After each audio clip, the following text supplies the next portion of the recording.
I saw it on a property app, the kitchen I had learned to cook in, the window I had watched snowfall from for 18 years, my childhood bedroom staged with furniture that belonged to no one. My brother had listed it, my mother had signed. I had not been consulted or informed. The open house was that Sunday. I attended as a stranger. The notification came on a Wednesday evening. I was not browsing for property. The app had simply learned, the way apps do now, that I had searched the street name once before, years ago, showing a friend where I had grown up.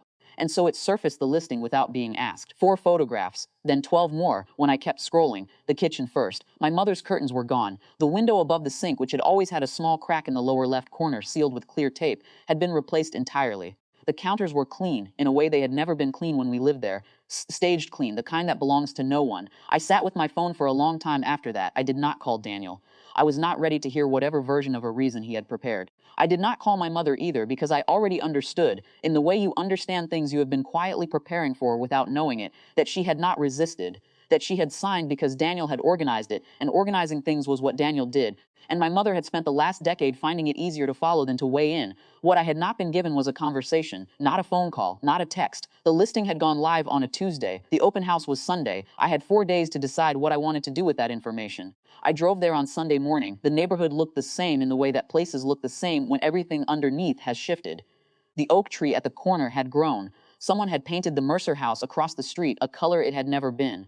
I parked 2 blocks away without deciding to. There were other people arriving when I got to the door, a couple in their 30s, a woman with a clipboard who smiled at everyone with equal practiced warmth. I took a flyer from the table by the entrance and became, for the next 40 minutes, just another person moving through a house. The rooms were smaller than memory had made them.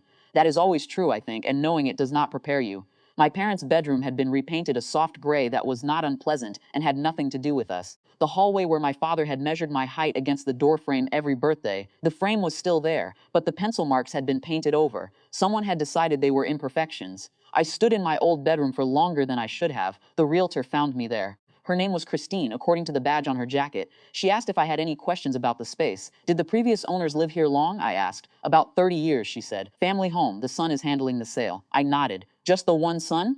Something in my voice must have shifted because she looked at me more carefully then. I watched her reassemble her expression into something neutral. I'm sorry, she said. Did you know the family? I grew up here, I said.